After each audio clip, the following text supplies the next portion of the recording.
So anyway, I have a whole episode that I recorded with Dr. Lauren Latanza. I'll give you the episode at the end. It's also going to be in the show notes. She goes into detail about the different types of cholesterol. I don't want to go over that again. Please go listen to that episode.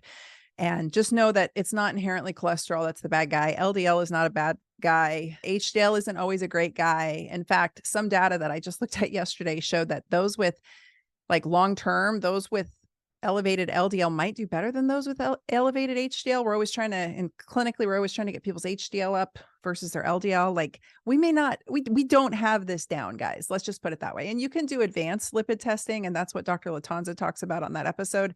But it's really not as simple as they try to make it in your yearly physical when they're like, your LDL is high and your HDL is low. Let's give you fish oil. That's not it. They are missing the plot completely. Busted metabolic health and rocking elevated blood sugars is what's messing up and oxidizing your cholesterol and your LDL, right? And we'll get back to this because LDL we know is higher in people with type 2 diabetes, actually type 1. Anybody with diabetes whose blood sugar is not well regulated is dealing with LDL elevations. They're also usually dealing with triglyceride elevations. And so it's not as simple as looking at the labs and making a blank judgment on the patient.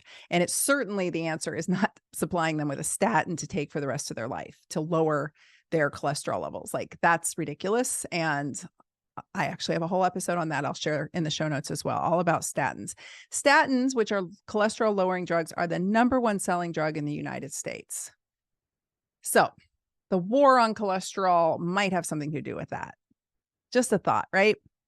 When I see elevated cholesterol in my patients, these are the first 3 questions I have. These are the first things I think of clinically. Number 1, how's their metabolic health? Number 2, how's their thyroid function? And number 3, how's their hormonal status? So let's break these down. Number 1, insulin resistance. That's their metabolic health.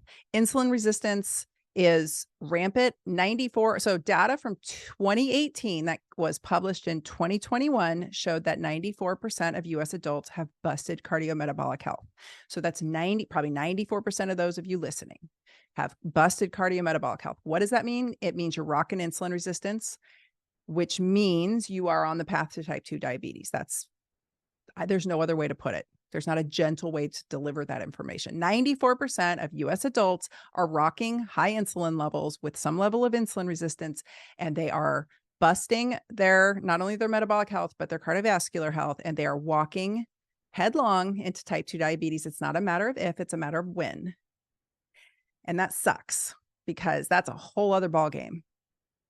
And you have heard me say this on other episodes. By the time somebody gets to the diagnosis of type 2 diabetes, their metabolic health is so completely busted that turning that ship around is a nightmare. It is far better to avoid it.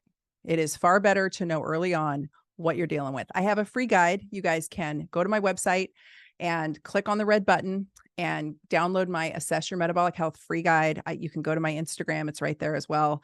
And we'll make it available in the show notes. It is the international diagnostic criteria that was developed after I started in medicine. Believe it or not, I started in medicine as my mentor's receptionist. Actually started before that working in the hospitals in college in the dementia and Alzheimer's clinic. So I have been looking at cholesterol issues of the brain for a long time. I'll get to that in a moment. But the whole metabolic syndrome thing didn't even exist back then. It was just a thought. And my mentor was diagnosing it and treating it. They were calling it Syndrome X at the time, but it's basically you're rocking pre-diabetes for a couple decades before you walk into diabetes. And I've got tons of episodes all about metabolic health you can go back and listen to. But insulin provides an integrated and concerted set of signals that allows for the balance of nutrient demand and availability. It's really a necessary and important hormone in our bodies, but we need to keep it in check. Impaired nutrition contributes to hyperlipidemia and insulin resistance, causing hyperglycemia, which is elevated blood sugars and metabolic dysfunction.